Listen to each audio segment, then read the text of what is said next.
Nacional. Bienvenido a Entrevista Venevisión. Gracias, Eduardo. Muchas gracias por la invitación. Pedro Pablo Fernández no ha tenido reservas en presentarse ante el país dispuesto a gestionar cualquier forma de diálogo que resulte beneficiosa para el país en este momento en particular. Hoy, a esta hora, estamos a la expectativa sobre las reuniones que se están desarrollando con cancilleres de UNASUR, con el nuncio apostólico. Ramón Guillermo Aveledo, el secretario ejecutivo de la unidad, ha dicho que hoy mismo debe saberse sobre el futuro del diálogo. ¿Cómo ha evaluado estas últimas horas y el concepto del diálogo Pedro Pablo Fernández? Mire, el diálogo está atravesando un momento muy difícil. La verdad es que no está produciendo los resultados que los venezolanos queremos.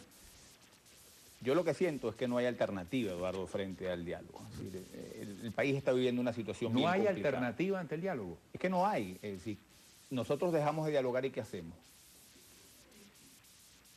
Esa es la gran pregunta. Ah, yo había entendido mal. Claro. Es decir, que no hay otra alternativa que no sea el diálogo. Es así. Ah, ok. Porque el país está atravesando una situación muy difícil. Es decir, la situación económica que está viviendo Venezuela, la situación que vamos a vivir este año es muy complicada. El año pasado tuvimos un año difícil, 56% de inflación, una inflación muy alta. Los salarios aumentaron 40%. Cuando a ti te suben los precios 56% y te aumenta el salario 40%, el país se empobreció.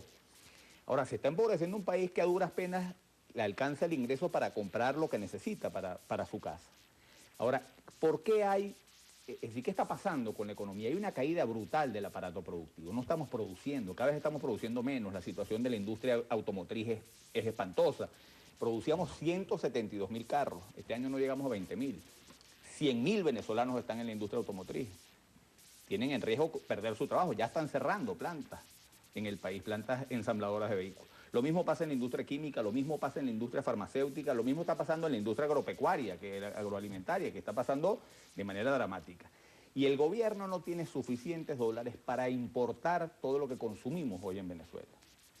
El sector agroalimentario, por ejemplo, no estamos produciendo, estamos produciendo muchísimo menos lo que producíamos antes. Antes exportábamos muchos productos que hoy estamos importando. La caída de la producción agropecuaria ha sido muy fuerte. Y el gobierno no tiene dólares y cada vez tiene menos dólares para poder comprar las cosas que hacen falta para nosotros. Este año podemos tener un problema de insuficiencia de alimentos para alimentar a la población.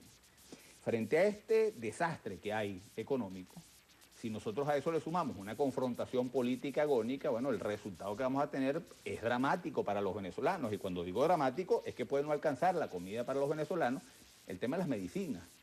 Hoy por hoy todo el sistema de salud está cayendo. Hay unos neonatos en Guanare que perdieron la vida porque no hay los insumos que se necesitan para mantener los hospitales en buen estado.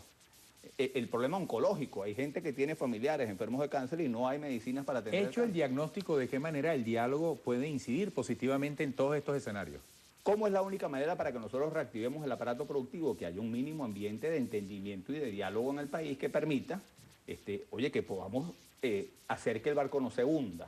Porque el drama de Venezuela es que es un barco que está teniendo problemas para mantenerse a flote. Yo quiero cambiar el capitán del barco. A mí el capitán del barco no me gusta, a mí este gobierno no me gusta. Yo quisiera tener otro gobierno y quisiera tener otro presidente. Pero yo no me voy a ir al fondo del barco, a abrirle huecos al barco para que el barco se hunda, porque aquí estoy montado yo, aquí está montada mi familia, aquí estamos montados 30 millones de venezolanos y todos tenemos que trabajar para que el barco no se hunda. Tenemos que trabajar para cambiar al capitán del barco que no lo está haciendo bien. Eso tiene su momento, pero a mí mi angustia en este momento es que nosotros pues nos vayamos por un despeñadero por el que nos estamos yendo. Y una cosa muy importante en esto es que el gobierno tiene la principal responsabilidad para que el diálogo tenga éxito. Si el gobierno no está en disposición de rectificar su política económica y de abrirse políticamente y de trabajar para tener dos cosas que para mí son fundamentales desde el punto de vista político. Hoy se está discutiendo nuevos magistrados del Tribunal Supremo de Justicia y nuevos rectores del CNE.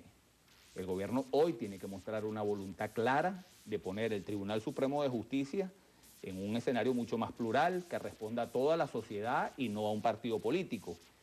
Y el CNE, tenemos que renovar los rectores, necesitamos un CNE que responda a toda la sociedad y no responda a un solo partido político, porque esa es la única manera, pienso yo, ¿Qué podemos hacer para construir la paz política? Hoy hay un sector de la población que siente que la vía democrática está vetada, porque bueno, tenemos un Tribunal Supremo de Justicia que más bien está siendo un tribunal de inquisición a los liderazgos de la oposición y tenemos un CNE que no despierta confianza para toda la población. Ahí hay un elemento donde el gobierno tiene que dar muestras claras en este proceso de renovación de esos poderes, de voluntad de establecer un equilibrio en las instituciones democráticas que permitan que podamos seguir transitando el camino democrático y el camino constitucional. Ahora, diputado, ¿es cierto que el área económica ha mostrado avances que hasta ahora no registra el área política en el diálogo? Cuando usted le da tanta preponderancia a las dificultades en economía y a lo que hay que hacer desde el diálogo, ¿reconoce que en economía, sector privado y público se van entendiendo y avanzan? Pregunto. Ha habido más diálogo y ha habido una cosa importante. El gobierno por primera vez se sentó con los empresarios, se sentó con Fedecámaras, a quien acusaban de ser los protagonistas de la guerra económica. Ya ese elemento de que haya habido diálogo, que haya habido reuniones es positivo. En el tema económico no estamos caminando todo lo que deberíamos caminar, porque yo, por ejemplo, veo declaraciones del ministro, superministro de la Economía y presidente de PDVSA, Rafael Ramírez, que repite que este modelo ha sido exitoso y que este modelo es un modelo maravilloso, y cuando tú ves los resultados del modelo, tú dices, oye, el ministro no está consciente de lo que está pasando, 56% de inflación es la inflación más alta del planeta, la caída del aparato productivo. Problema, un país que no tiene suficientes divisas para importar lo que necesita y es el país con las más altas reservas de petróleo del mundo y vendiéndose el petróleo a unos precios internacionales. Ahora, sobre ese punto, cuando usted dice no hay dólares, ¿qué queda entonces? Bueno, estamos viviendo un problema serio y vamos a vivir este año un problema serio. La caída del aparato productivo, ¿qué significa? No estamos produciendo lo que necesitamos para consumir los venezolanos, pero cada vez producimos menos. Cada vez los dólares que tiene el gobierno le alcanzan menos para satisfacer la demanda de bienes que necesitamos los venezolanos. Es decir, hoy no hay suficientes dólares para comprar afuera lo que necesitamos nosotros, no solamente para comer, para vestirnos, los bienes y servicios que utilizamos, sino que no hay dólares para comprar materia prima para poder seguir produciendo en Venezuela cosas que necesitan materia prima del extranjero, con lo cual la caída del aparato productivo se hace cada vez más profunda. Es decir, estamos metidos en un paquete muy gordo, todos los venezolanos. El problema económico dejó de ser un problema para el gobierno. Esto es un problema de los 30 millones de personas que vivimos aquí. Entonces, frente a ese escenario, si nosotros nos vamos simplemente a la confrontación política, pues al final no vamos a resolver los problemas. Pero te decía, la responsabilidad del gobierno. La rectificación económica, ha habido avances, ha habido diálogo. Pero para que se reactive el aparato productivo se necesita una palabra mágica que se llama confianza. Y para generar confianza, el gobierno tiene que dar señales claras de la conciencia que tienen de que el modelo no es un modelo exitoso, que es un modelo fracasado, y la necesidad de rectificación profunda en el área económica. Y esa rectificación yo no la veo con la fuerza que tendría que tener para generar confianza, para que pueda haber inversión y se pueda reactivar el aparato productivo. Te digo, por ejemplo, la adjudicación de dólares. Para mí el SICAD 2 es un avance en la dirección correcta. Pero hoy los empresarios no saben si el gobierno les va a dar los dólares que necesitan para importar los insumos para reactivar su producción. Si ellos no tienen claridad de cuántos dólares y los periodos en los cuales van a disponer de esos dólares, no pueden planificar la reactivación de sus industrias y de su producción. Pues no tienen manera de saber, bueno, el gobierno me puede dar dólares esta semana, pero la semana que viene no. Y ahí tiene que haber mucha más claridad, tiene que haber claridad para decirle al sector productivo: aquí están las suficientes divisas que ustedes necesitan y yo las voy a dar un periodo periódico y las van a recibir a tiempo para que el sector productivo pueda planificar, sobre todo ese sector productivo que necesita de insumos de afuera para poder producir. Es decir, hay un montón de cosas donde el gobierno ha hecho avances tímidos, pero yo creo que esto requiere un proceso mucho más profundo de rectificación. Ahora, diputado, usted intenta hablar con claridad y con mucho realismo. Usted, a la par de la agenda propuesta inicialmente por la MUD, está incorporando el elemento económico en términos de urgencia. ¿Cómo vislumbra con ese realismo con el que pretende hablarle al país un reimpulso del diálogo en términos eficientes? Y si acaso desde la unidad hay que hacer también alguna corrección, porque usted le ha dicho, todos estamos en el barco. ¿Cómo se imagina Pedro Pablo Fernández que el diálogo puede reimpulsarse una vez que hoy tengamos noticias, Dios mediante, hacia un rumbo que nos incluya y nos beneficie a todos? Yo creo que la labor de los cancilleres de UNASUR puede ser muy importante. Fue muy importante para activar el diálogo y creo que es muy importante como un observador internacional, oye, que vaya velando porque las cosas que se vienen conversando lleguen a feliz término.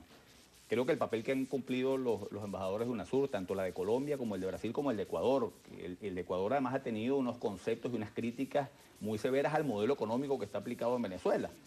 Con las afinidades que hay entre el gobierno de Ecuador y el gobierno de Venezuela, el embajador ecuatoriano ha dicho cosas muy interesantes en relación con el modelo económico, con la necesidad de reactivar el aparato productivo.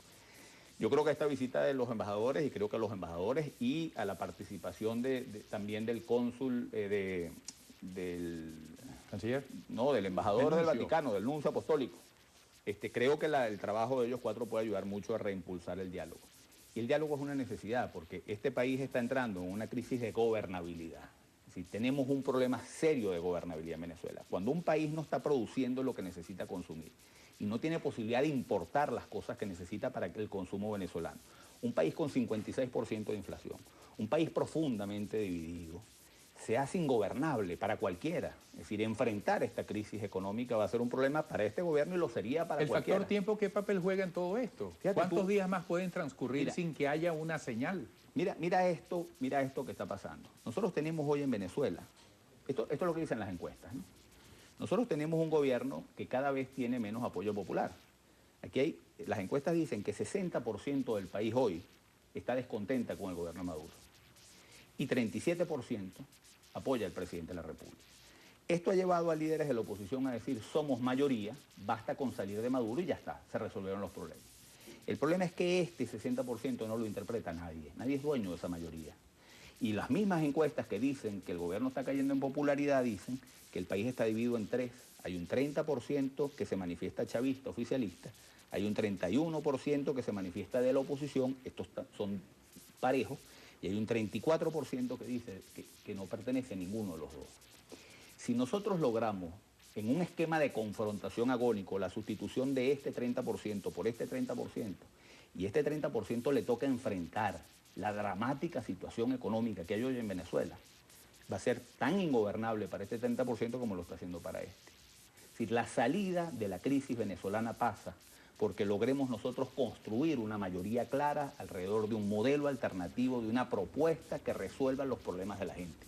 Mientras nosotros no logremos una mayoría clara que acompañe una política de cambio, nosotros no vamos a tener gobernabilidad en Venezuela y no vamos a poder producir el cambio político que requerimos, un cambio político que yo deseo fervientemente, pero además lo deseo, un cambio político que permita un nuevo gobierno con un nuevo modelo que genere producción, ingresos, riqueza, bienestar, empleo para todos los venezolanos. Ahora, en el esquema de la confrontación, no lo vamos a lograr. Y este 34%, que está descontento con el gobierno, que en algún momento, este 34% hay mucha gente que en estos 15 años respaldó el gobierno del presidente Chávez, que está descontento